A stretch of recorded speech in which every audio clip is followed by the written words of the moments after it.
तो इस वीडियो में आज हम सारी ही कंफ्यूजन्स को दूर करने वाले हैं। What is your exam pattern, what is your exam criteria, expected cut off for the top universities, हम करियर अपॉर्चुनिटीज़ और सिलेबस डिस्कशन भी करने वाले हैं। तो या तो आपकी बैचलर्स डिग्री होनी चाहिए या फिर कोई इक्विवेलेंट एग्जामिनेशन का डिग्री आपके पास होना चाहिए। तो यहाँ पे हम बात कर लेते हैं what is the latest exam pattern. As per the latest pattern अब आपका टाइम रिड्यूस हो चुका है। यू विल गेट 90 मिनट से ज़्यादा। जो कन्फ्यूज़न है वो यही है कि अपनी सपनों वाली यूनिवर्सिटी में जाने के लिए कितने नंबर चाहिए। चलिए तो बिना देरी करे हुए करते हैं वीडियो की शुरुआत। तो सपना है इंडिया की टॉप यूनिवर्सिटी से पॉलिटिकल साइंस करने का, लेकिन नहीं पता क्या है एग्जाम पैटर्न, कितनी होने वाली है फीस, क्या क्या चीज़ें कैसे पढ़नी है, अपनी ड्रीम यूनिवर्सिटी में कैसे जाना है, उनकी एलिजिबिलिटी क्या है और करियर अपॉर्चुनिटीज़ क्या होने वाली हैं। तो कन्फ्यूज़न है बहुत सारी, लेकिन सोल्यूशन है आप सारी प्रॉब्लम्स का एक जो है ये वीडियो। तो इस वीडियो में आज हम सारी ही कन्फ्यूजन्स को दूर करने वाले हैं। What is your exam pattern, what is your exam criteria, expected cut off for the top universities, यहाँ पे साथ ही साथ यहाँ पे हम करियर अपॉर्चुनिटीज़ और सिलेबस डिस्कशन भी करने वाले हैं। चलिए तो बिना देरी करे हुए करते हैं वीडियो की शुरुआत। So this is all about me. अगर कोई हमारी नई ऑडियंस है, मुझे नहीं जानती है, तो I have done my graduation and post graduation both from Delhi university and qualified UGC NET multiple times. चलिए लेट्स बिगिन। तो this video is going to talk about all about political science. आपका एक से एक छोटा से छोटा डाउट जो पॉलिटिकल साइंस को लेकर आता है आज की इस वीडियो में बिल्कुल क्रिस्टल क्लियर हो जाने वाला है। उसके बावजूद भी अगर आपकी कोई क्वेरी बचती है तो आप कमेंट सेक्शन में बता सकते हैं। चलिए तो सबसे पहले हम शुरुआत कर लेते हैं कि आपकी शुरुआत का पहला कदम क्या होता है। तो पहला है कि आपको अपने CUET PG एप्लीकेशन फॉर्म को भरना है। तो उसकी फ़ीस कितनी होती है? फीस यहाँ पर मैंने ऑलरेडी 2025 की लिखी हुई है, क्योंकि 26 की तो अभी आई ही नहीं है। तो यहाँ पे जनरल के लिए आपकी फ़ीस को बढ़ा दिया गया था। तो 1200 में आप अप टू 2 पेपर तक एग्ज़ाम दे सकते थे। वहीं OBC में आप अप टू 1000 रुपीज़ में जो है 2 एग्ज़ाम दे सकते थे। SC ST में 900 रुपये में 2 एग्ज़ाम दे सकते थे और PWD में 800। अब फीस मैं आपको क्यों बता रही हूँ, क्योंकि 2025 से ही इन फीस में इंक्रीमेंट आया है। पहले फी इससे कम हुआ करती थी और अगर आपको 2 से ज़्यादा पेपर कोड में पेपर देना है तो उसके लिए पर सब्जेक्ट इतने पैसे एडिशनली एड ऑन होते चलेंगे। ठीक है, तो अब हम बात कर लेते हैं व्हाट इज़ द एलिजिबिलिटी आप लोगों की जो लोग पॉलिटिकल साइंस एग्जाम दे सकते हैं। तो कौन कौन दे सकता है?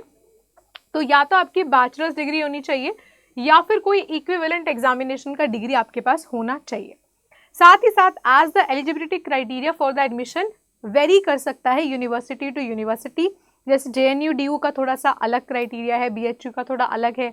तो आपको पर यूनिवर्सिटी का जो प्रोस्पेक्टस होता है उनकी वेबसाइट पर that you need to check. तो थोड़ी सी फिर भी मैं आपको जो फेमस यूनिवर्सिटीज़ की एलिजिबिलिटी है आज इस वीडियो में बता दूंगी। ठीक है, तो सबसे पहले यहाँ पे है JNU PG का एलिजिबिलिटी, क्योंकि JNU में 3-4 कोर्सेज हैं, है ना। आपका PISM है, आपका IRAM है, IRWM है, POLM है। तो ये सारे पेपर कोर्स हैं जिसमें से 3 आपका इंटरनेशनल रिलेशंस के साथ रिलेटेड है और एक आपका कॉमन पॉलिटिकल साइंस है विच इज़ POLM। ठीक है, तो उनमें से कुछ 3 की मैंने यहाँ पे एलिजिबिलिटी लगा दी है। तो यहाँ पे आप इन एलिजिबिलिटीज़ को पढ़ सकते हैं। जैसे कि एक की मैं पढ़ के दिखा देती हूँ कि यहाँ पे चाहिए आपका 10+2+3 मतलब वही ग्रेजुएशन तक, और कम से कम आपके जो मार्क्स हैं वो 50% के होने चाहिए। और अगर आप किसी रिजर्व कैटेगरी से बिलोंग करते हो तो आपका 10% का रिलैक्सेशन है। सेम यहाँ पर भी लिखा है कि आपका जो है 50% होना ही चाहिए। Sorry for the disturbance. तो यहाँ पे आपका 10+2+3 पैटर्न होना ही चाहिए और 50% आपका होना चाहिए। लेकिन अगर आपका रिजर्व कैटेगरी है तो 10% का रिलैक्सेशन मिल जाएगा। तो काइंड ऑफ सेम तरीके की एलिजिबिलिटी आपको यहाँ पे देखने को मिलेगी। आगे बात कर लेते हैं कि DU की एलिजिबिलिटी प्रोसेस क्या है।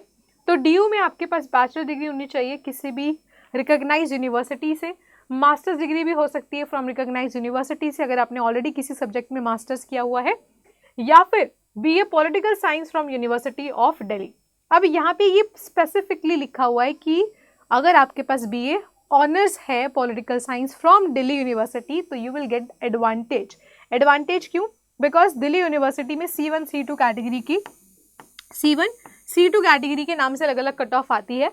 तो जो ऑलरेडी DU के एक्स स्टूडेंट्स होते हैं और उसी सब्जेक्ट में उन्होंने बैचलर किया है यानी कि ऑनर्स किया है, तो उनकी कट ऑफ बाकी के स्टूडेंट से थोड़ी कम होती है। बाकी सारे बच्चे दूसरी कैटेगरी में आएंगे जो किसी अदर यूनिवर्सिटी से करे हुए हैं, चाहे पॉलिटिकल साइंस ग्रेजुएशन या फिर ऑनर्स क्यों नहीं थी, ठीक है। केवल DU एक्स ऑनर्स वाले स्टूडेंट को सेम सब्जेक्ट के यहाँ पे रिलैक्सेशन मिलता है थोड़े से नंबर्स का, ठीक है। C1 C2 दो कैटेगरी की कट ऑफ आती हैं, इसलिए आई सेड कि as per the university eligibility change हो जाती है। तो ये चीज़ें आपको जो है अलग अलग वेबसाइट पे जाकर चेक करना पड़ेगा। तो यहाँ पे अब हम बात कर लेते हैं what is the latest exam pattern. तो पहले आपके पेपर में जो है पार्ट ए और पार्ट बी आया करता था। पहले जो प्रीवियस हमारा पैटर्न था उसमें क्या होता था, आपका पार्ट ए आता था और पार्ट बी आता था। पार्ट ए में आपके पास 25 क्वेश्चंस आते थे, पार्ट बी में आपके पास 75 क्वेश्चंस आते थे। लेकिन as per the latest pattern इसको अब हटा दिया गया है और अब केवल आपके पास 75 क्वेश्चंस होते हैं। तो पहले इन्होंने सोचा कि 75 क्वेश्चंस कर देते हैं, लेकिन फिर इन्होंने सोचा कि अगर 75 करें हैं तो टाइम भी तो कम करना पड़ेगा।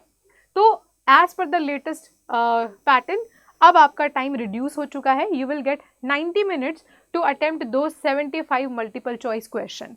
MCQs में ये पेपर होता है और हर एक करेक्ट मार्क्स के अगर आपका राइट आंसर है तो यू विल गेट +4 और अगर आपका रॉन्ग आंसर है तो आपका यहाँ पे -1 हो जाता है, ठीक है। For every correct answer you get the 4 marks and for every incorrect answer आपके टोटल स्कोर से -1 हो जाता है। तो यहाँ पे नेगेटिव मार्किंग एप्लीकेबल है, इसलिए आपको एक एक कदम फूक फूक के रखना पड़ेगा, मतलब बहुत ज़्यादा ध्यान से आपको एक एक क्वेश्चन को अटेम्प्ट करना पड़ेगा। मैंने ऐसे बहुत सारे बच्चे देखे हैं जो बहुत इंटेलिजेंट है, मेरे खुद के बैच के ऐसे बच्चे रहे हैं 2025 में, जो इतने इंटेलिजेंट थे बच्चे कि वो हर एक क्लास में इतना अच्छा परफॉर्म करते थे, बट जो चीज़ उन्हें ले डूबी वो थी नेगेटिव मार्किंग। उन्होंने मॉक टेस्ट प्रैक्टिस नहीं किए, उन्होंने हड़बड़ी में सारे क्वेश्चंस को अटेम्प्ट कर दिया, तो जो गलत थे वो नेगेटिव होने की वजह से उनके पूरे स्कोर को जो है उन्होंने ख़राब कर दिया। तो यही सारी चीज़ें जो मेरे साथ बच्चे जुड़े होते हैं ऑलरेडी, उनको मैं सिखाती चलती हूँ समय पर कि कैसे कैसे आपको चीज़ों को मैनेज करना है, ठीक है। तो each question you will gate 4 marks and -1 for the -1। आगे हम देख लेते हैं कि एग्जाम का मोड क्या है। तो एग्जाम का मोड कंप्यूटर बेस्ड होता है। तो इस प्रकार से कुछ स्क्रीन होती है आपके सामने, और ग्रीन का मतलब होता है आपने आंसर कर दिया, पर्पल का मतलब होता है कि आपने आंसर करके रिव्यू के लिए मार्क कर रखा है, ठीक है। और उसके अलावा ये वाला आपका होता है जो आपने आंसर नहीं किया लेकिन केवल रिव्यू के लिए रखा हुआ है। रेड का मतलब होता है आपने आंसर ही नहीं किया, ठीक है। तो इस प्रकार से आपके पास 75 क्वेश्चंस देखने को मिलेंगे। आगे चलते हैं तो हम देख लेते हैं कि एक्सपेक्टेड कट ऑफ क्या है मैम टॉप यूनिवर्सिटीज़ की, क्योंकि सबसे ज़्यादा जो कन्फ्यूज़न है वो यही है कि अपनी सपनों वाली यूनिवर्सिटी में जाने के लिए कितने नंबर चाहिए। तो देखो यहाँ पे कोई जनरलाइज नंबर नहीं बताया जा सकता। ऐसा क्यों? बिकॉज दिल्ली यूनिवर्सिटी में भी और अलग यूनिवर्सिटीज़ में भी बाकी सारी में आपकी कैटेगरी वाइज आती हैं, है ना। कैटेगरीज में आपका OBC SC ST और EWS जनरल, तो सबकी कैटेगरीज में बहुत डिफ्रेंशिएशन होता है। तो यहाँ पे मैं कैटेगरी वाइज नहीं बताऊंगी, उसकी मेरी अलग से वीडियो बनी हुई है, you can watch that on channel, ठीक है। तो दिल्ली यूनिवर्सिटी के अप्रॉक्सीमेटली एक बेस्ट कॉलेजेस की बात कर लें तो यहाँ पे मोटे मोटे तौर पर आपकी जो कट ऑफ रहती है वो 230 से लेकर 250 तक वेरी करती है। ये वाले कौन से कॉलेजेस हैं? नॉर्थ कैंपस, अच्छे वाले कॉलेजेस, हिंदू हो गया, रामजस हो गया, किरोड़ीमल हो गया, ठीक है, इस प्रकार के कॉलेजेस हो गए। JNU की अगर हम बात करें तो JNU के अप्रॉक्सीमेटली हर एक प्रकार का जो कोर्स है वो ऑलमोस्ट 245 टू लेकर 250 में डील करता है, ठीक है। यहाँ पे कैटेगरीवाइजेशन में बहुत ज़्यादा कुछ डिफ्रेंसिएशन नहीं आता। BHU की बात करें तो अगेन इसके लिए भी आपके पास 230+ अच्छे वाले कॉलेजेस के लिए होना चाहिए। यहाँ पर भी 4-5 कॉलेजेस हैं जिसमें से कुछ केवल विमेन के लिए ही रिजर्व्ड हैं, ठीक है। बाकी ऐसा नहीं है सिर्फ इसी नंबर पे मिलेगा, इनसे कम पर भी मिलता है जब सेकंड थर्ड लिस्ट आती है, और इनसे कम पर फर्स्ट लिस्ट में भी मिल सकता है, but depends on your category, है ना। आगे चलते हैं। Now what is the syllabus. Now syllabus एकदम ना टॉफी की तरह आपको दे रखा है। अब सिलेबस कैसा है मैं आपको दिखाती हूँ। आप जाएंगे वेबसाइट पर ये HUQP 18 करके आपका ऑफिशियल सिलेबस है बाय NTA। तो यहाँ पर आपका जो सबसे पहला यूनिट दे रखा है वो आपका होने वाला है वेस्टर्न पॉलिटिकल फिलोसफी, और पेपर आपका बाइलिंगुअल आता है, दोनों ही भाषाओं में आता है, ठीक है। तो वेस्टर्न पॉलिटिकल फिलोसफी में तो अपने आप में ही बहुत सारे थिंकर्स हैं, तो आप इतने भी कवर अप कर लेते हैं तो it will be more than enough. Indian politics की जहाँ तक हम बात कर रहे हैं तो इंडियन पॉलिटिक्स में बहुत कम थिंकर्स को दिया हुआ है, बट इनके अलावा भी आपसे प्रश्न पूछे गए हैं पहले, जैसे कि जेपी नारायण की पार्टी पूछ ली गई थी, वो किस विचारधारा या किस पार्टी से बिलोंग करते थे, ठीक है। इसी के साथ साथ अगर हम पॉलिटिकल थ्योरी की बात कर रहे हैं तो यहाँ पर भी कई सारी चीज़ें हैं। तो पॉलिटिकल थ्योरी जब भी हम लोग पढ़ते हैं ना, तो पॉलिटिकल थ्योरी के दो पार्ट्स होते हैं। जब भी आप पॉलिटिकल थ्योरी पढ़ोगे तो उसके दो पार्ट्स होते हैं, वो क्या क्या है? कंसेप्ट और आइडियोलॉजीज, ठीक है। आइडियोलॉजीज को पॉलिटिकल थ्योरी में किस नाम से पुकारा जाता है? ट्रेडिशंस के नाम से, ठीक है। तो अगर कोई बिल्कुल नया बच्चा है या फिर आपका बहुत अच्छा खासा स्ट्रॉन्ग बैकग्राउंड नहीं है पॉलिटिकल साइंस का, तो आपको इन कंसेप्ट से पहले ना ट्रेडिशंस को पढ़ने की जरूरत है। तो यहाँ पे सारे कंसेप्ट हैं, liberty, equality, justice, sovereignty, citizenship, but political theory start करने के लिए you should always start with ideologies. तो मैं अपने बैचेस में हमेशा आइडियोलॉजीज या ट्रेडिशंस के साथ ही शुरुआत करती हूँ, ठीक है। आगे अगर हम बात कर लेते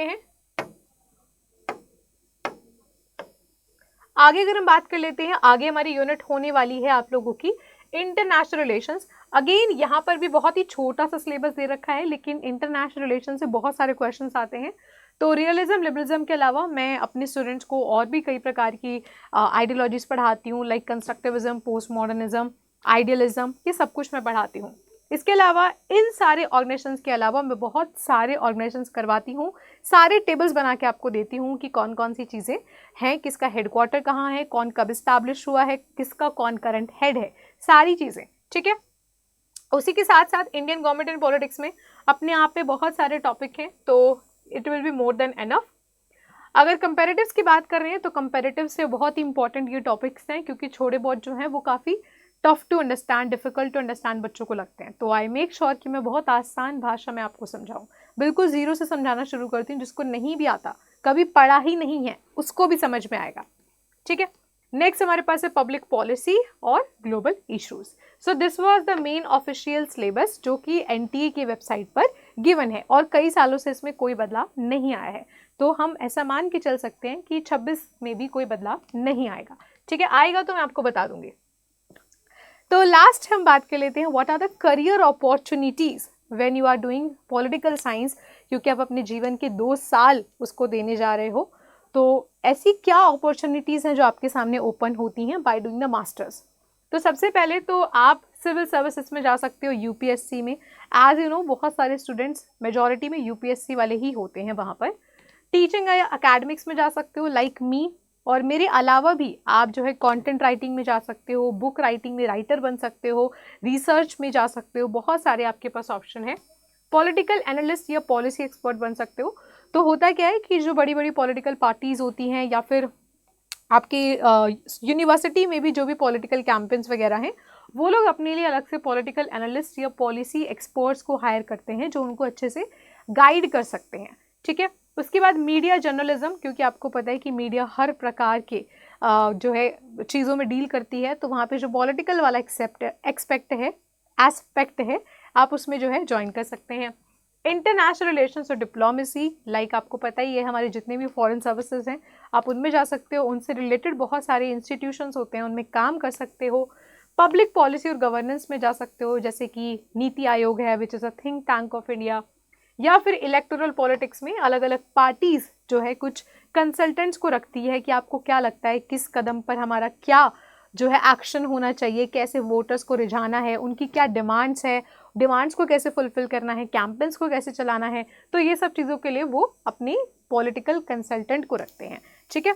तो इसके अलावा भी there are ample amount of opportunities, जैसे कि आप रिसर्च में जा सकते हो, आप आगे जाकर के पीएचडी परस्यू कर सकते हो, आप मास्टर्स में आते ही नेट जेआरएफ दे सकते हो, उससे आप असिस्टेंट प्रोफेसर के लिए एलिजिबल हो जाते हो। तो there are ample amount of opportunities, depends on your calibre and your interest. Your interest होना बहुत ज़रूरी है, ठीक है। सो अभी के लिए इतना ही। अभी मैं आपको दिखा देती हूँ कि अगर आपको DU JNU BHU जैसी यूनिवर्सिटीज़ में किसकी तरह एडमिशन चाहिए इन बच्चों की तरह। तो यहाँ पे स्लाइड छोटी थी और ये फ़ोटोज़ बहुत पहले से मैंने लगवा दी थी। अपकमिंग बच्चों की फ़ोटोज़ मेरे पास नहीं है और इतना टाइम नहीं था अपडेट कराने का। तो अगर आप इन सभी बच्चों की तरह अपनी dream university JNU DU PHU में एडमिशन लेना चाहते हैं तो आप ज्वाइन हो सकते हैं मेरे साथ at the best courses at the best affordable prices. तो आप महापैक अगर ज्वाइन करते हो तो आपको सारे बैचेस का एक साथ एक्सेस मिलता है। एडिशनली आपको जो है एक मॉक टेस्ट मिलेंगे, मतलब आपको 10 फुल लेंथ मॉक टेस्ट मिलेंगे, 20 बैच टेस्ट मिलेंगे और प्रिंटेड किताब CUT PG की पॉलिटिकल साइंस की, जो कोई भी कहीं पर प्रोवाइड नहीं कर रहा। जो कहीं नहीं मिलेगा वो यहाँ आपको मिलेगा। अगर आप महापैक अफोर्ड नहीं कर पाते हो, you can go for the normal batch जिसका नाम है नीव 3.0। ठीक है, तो नीव इस समय आप जो भी वीडियो देख रहे होंगे तब तक नीव का शायद दूसरा वर्जन भी आ जाए, तो आप कोई भी लेटेस्ट वर्जन ज्वाइन कर सकते हैं। उसमें आपको लाइव एंड रिकॉर्डेड लेक्चर्स मिलेंगे, topic wise MCQ, unit wise MCQ और 20 बैच टेस्ट मिलेंगे। उसी के साथ यहाँ पे आपको practice class after every unit मिलेगी। एक अलग से व्हाट्सएप ग्रुप होगा जहाँ पर आपको सारे एक्स्ट्रा नोट्स दिए जाएंगे और आपको गाइड किया जाएगा टिल योर एडमिशन। तो ऐसा मेरा काम सिर्फ पढ़ाना नहीं है, मैं आपको यूनिवर्सिटी तक छोड़ कर आऊँगी हाथ पकड़ कर। ठीक है, तो पूरा एडमिशन प्रोसेस में क्या होगा, दिल्ली यूनिवर्सिटी में कैसे प्रेफरेंस देनी है, क्योंकि इन सब चीज़ों की वजह से, गलतियों की वजह से एडमिशन चूक जाता है। तो आफ्टर एग्जाम भी सारी काउंसलिंग मेरी तरफ से यहाँ पे रहने वाली है, मेरी पूरी टीम आपको हेल्प करेगी। ठीक है, तो इनमें से किसी भी बैच में ज्वाइन होने के लिए आप मुझे कांटेक्ट कर सकते हैं मुझे इस ईमेल आईडी पर swati.yadav@adda247.com। और अगर आप डायरेक्टली परचेज कर रहे हैं वेबसाइट पर जाकर तो आपको नया कोड इस्तेमाल करना होगा जिसका नाम है swati30। सो swati30 कोड से आपको जो है मैक्सिमम डिस्काउंट मिल पाएगा। ठीक है, please send your name and contact number on this email ID. तो अगर आप सेल्स के थ्रू आओगे तो मेरे पास आपकी डिटेल्स नहीं होंगी and I can not assist you till your admission, मैं सिर्फ आपको पढ़ा पाऊंगी। तो अगर आप अपना नाम और कॉन्टैक्ट नंबर यहाँ भेज देते हो, I will add you in a personalised WhatsApp group. ठीक है, तो यहाँ पर मुझे अपना नाम और फ़ोन नंबर भेज देना, आपको किस भी बैच में ऐड होना है। ठीक है, बाकी कोड का कैसे इस्तेमाल करना होता है, तो आप जाओगे अड्डा की वेबसाइट पर, go to all courses under UG and PG entrance exam, go to CUET PG में पॉलिटिकल साइंस। तो अभी लेटेस्ट ये वाला है तो मैं लेटेस्ट पे लगा करके दिखा दे रही हूँ। तो बाय नाउ पे जाओगे, एग्जिस्टिंग कोड को हटाना है और नया वाला कोड टाइप करना है। जैसे कि नया कोड यहाँ पे क्या होने वाला है, swati30। तो swati30 हमेशा है और हमेशा हर चीज़ पे एप्लीकेबल है, चाहे किताब लो, मॉक टेस्ट लो, कुछ भी लो या बैच लो। अप्लाई कर दोगे, यहाँ पे आपका जो है मैक्सिमम डिस्काउंट हो चुका है। ठीक है, इसी प्रकार से महापैक पे भी लगाना है और अदर सारी चीज़ों पे भी, बट आई ऑलवेज प्रेफर कि अब अपना नाम और कॉन्टैक्ट नंबर पहले मेरे साथ शेयर कर दें ताकि हम चीज़ों को अच्छे से डिस्कस कर पाएँ। ठीक है, तो आज के वीडियो में सिर्फ इतना ही, मिलते हैं आपसे नेक्स्ट वीडियो में। आई थिंक आपको बहुत सारे इंसाइट्स आज के वीडियो में मिले होंगे अगर आप बिल्कुल ही बिगिनर थे तो। ठीक है, so thank you so much for watching this video. मिलते हैं आपसे नेक्स्ट वीडियो में, तब तक के लिए goodbye, take care, bye bye.